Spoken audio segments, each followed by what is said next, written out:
In the last lecture, we created our first Angular app, but we haven't changed anything there. So time to do that.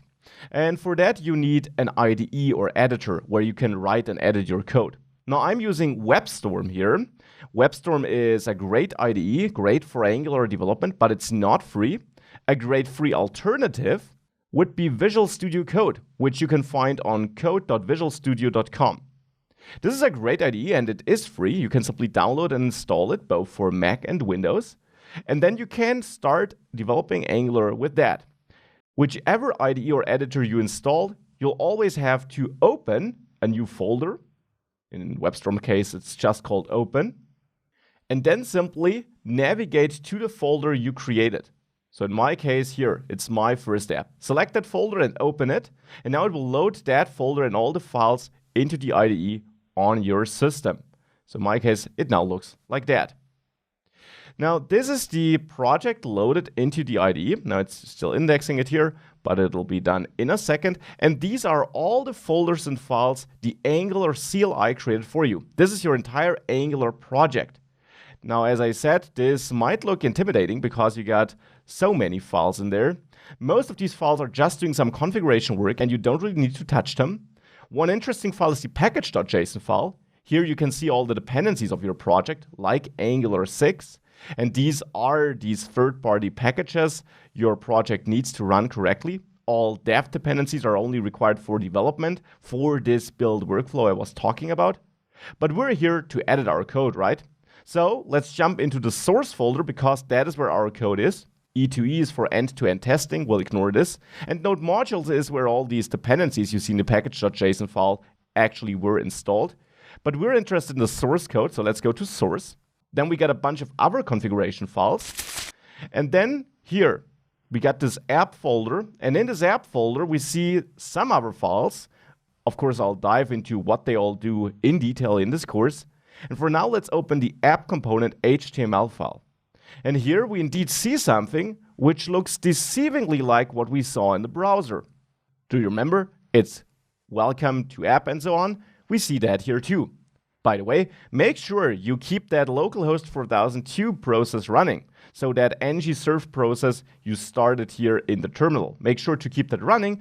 If you're done with development for the day, you can quit it with Ctrl-C and you'll get out of there. But as long as you are developing, you should keep it running because it will automatically watch your files and rebuild your project whenever you change and save something.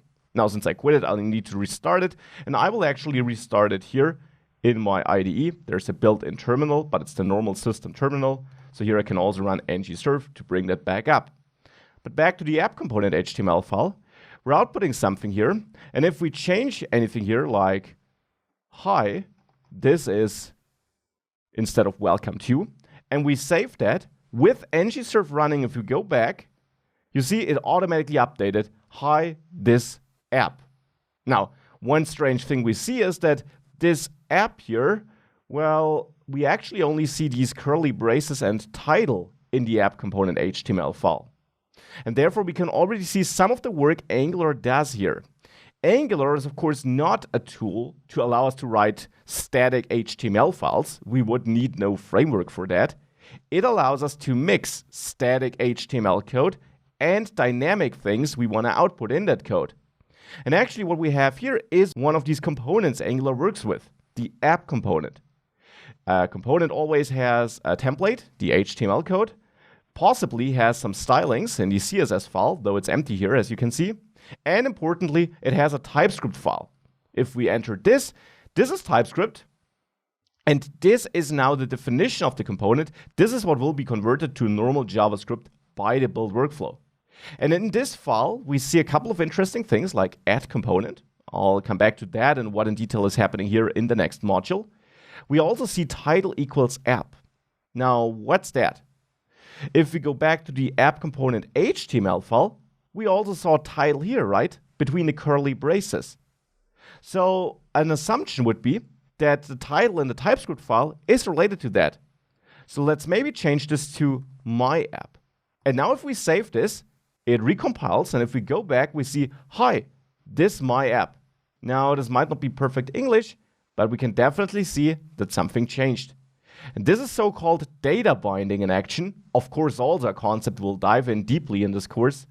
And this is how we can output dynamic content, and this could of course be content that is calculated dynamically or retrieved from a server in our HTML code. Now interesting, if we right-click on the loaded page and inspect the page source, we don't actually see that code there.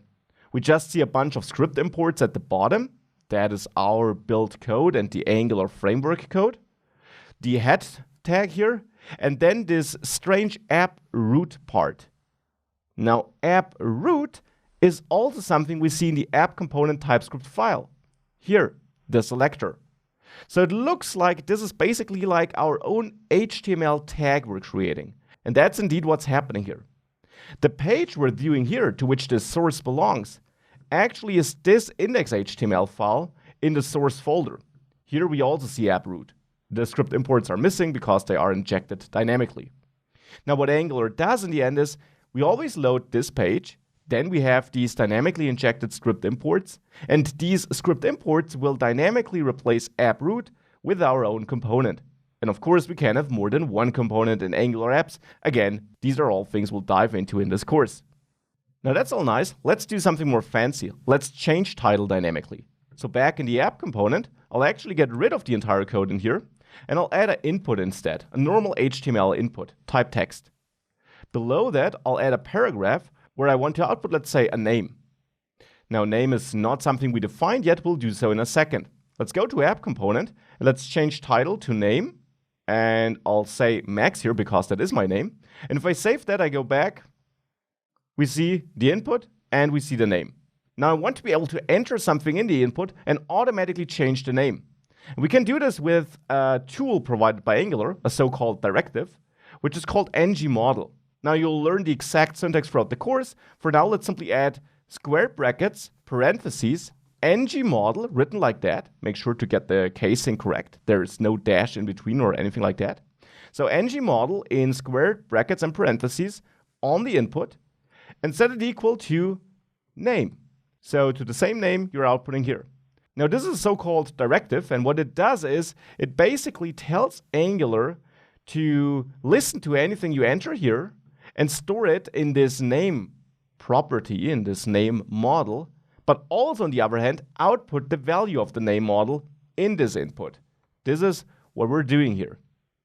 Now, if we save this, we don't see anything on the page, and if we open the developer tools, which you can simply do from the menu or with the shortcut, you reach it under View, Developer Tools in Chrome, and I strongly recommend using Chrome for this course since it has the best developer tools. So then we see here in the console part, there's an error. Can't bind to ngModel since it isn't a known property of input. So somehow Angular doesn't understand ngModel. Now that's strange because I said it's built in, right? Angular is actually split up into multiple modules, sub-packages you could say. And we need to add them if you want to use a certain feature from them. And in this course, you will learn about the different packages and which features they contain. To add such a feature, we go to that other file we haven't had a look at yet, the app module. This is basically where we tell Angular which pieces belong to our app. And there we have to add something to imports, to import another package from Angular. So we need to import it at the top of the file first, because TypeScript always needs to know where things are.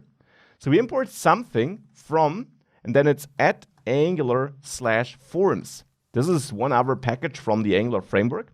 And from that package, we can import the forms module, written like this. So make sure to add this import. This is not an Angular feature, but a TypeScript feature. As I said, TypeScript needs to know where the things are.